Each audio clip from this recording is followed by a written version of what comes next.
Our studies in Exodus continue today with chapter 9 verses 13 to 35, in which the seventh plague is described, the plague of hail. It's the first of three quite devastating strokes by the Lord against Pharaoh and his people. And this plague is important because of the interpretation it provides and the reason it offers for the Lord wishing to release his people. Moses first told Pharaoh, "Let my people go so that they might worship me," in verse 13.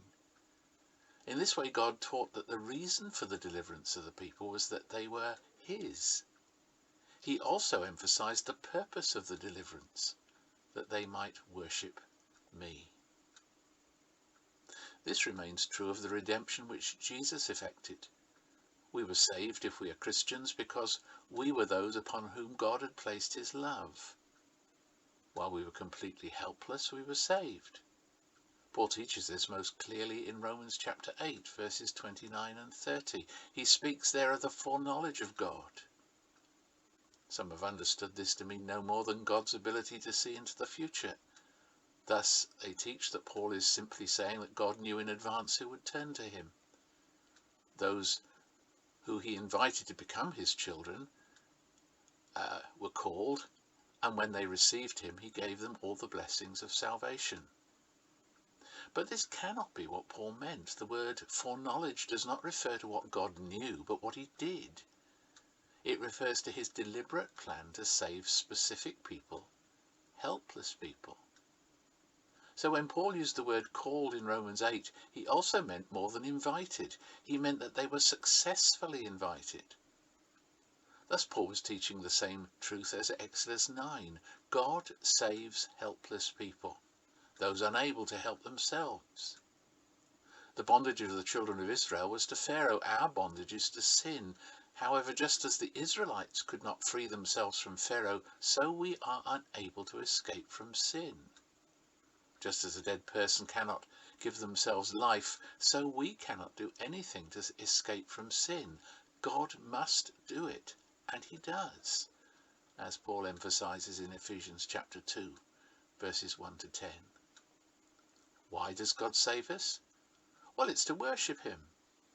For many of us, worship is what we do when we meet together with other Christians for a service. For some of us, it means a part of that service, especially devoted to prayer and praise to God. But in fact, worship means both these things and far more. The best word in the English language to express what the Bible means when it speaks of worship is service. Service is the faithful and obedient conduct of a slave to the will of the master or mistress. It speaks of a life wholly devoted to someone else. And while both the Bible as a whole and the book of Exodus in particular tell us that we are far more than slaves of God, they do tell us that God expects our service. In the New Testament, a different word was often used.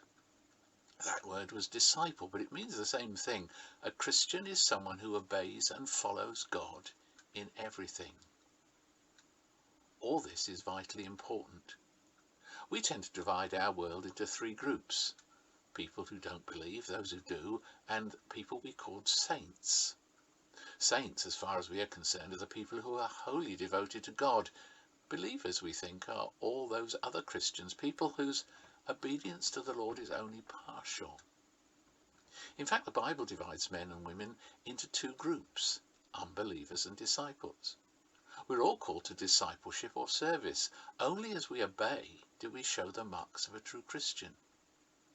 If we lack obedience to God, even if we believe all the things about Jesus, we are still unbelievers because we do not show the distinctive marks of a Christian.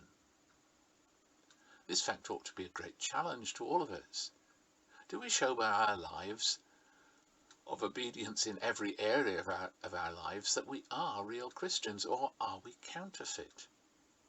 Just as counterfeit money is useless, so counterfeit Christians are both useless and in fact dangerous.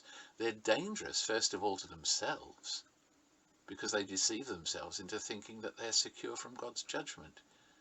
But they're a danger to others, for they encourage others to follow their disastrous example. This passage in Exodus then tells us two things which we've noticed already. The plagues were also intended to bring Pharaoh to a knowledge of God, as verse 14 emphasizes, and because they were repeated, emphasize the great mercy of the Lord our God, as we see from verse 15. However, Pharaoh's resistance against God made further judgments inevitable, as we read in verses 17 and 18. While most of the earlier plagues brought upon the Egyptians disasters that were not unfamiliar to them, though more harsh than usual, hail was and is very unusual in Egypt. The rarity of hail ought to have awakened Pharaoh once and for all to the character of his adversary. He was warring against the one who owned the earth, as verse 29 stresses, and had the right to the service of all. However, though some of his people had been brought to obedience, as we see from verse 20, this was not true of Pharaoh.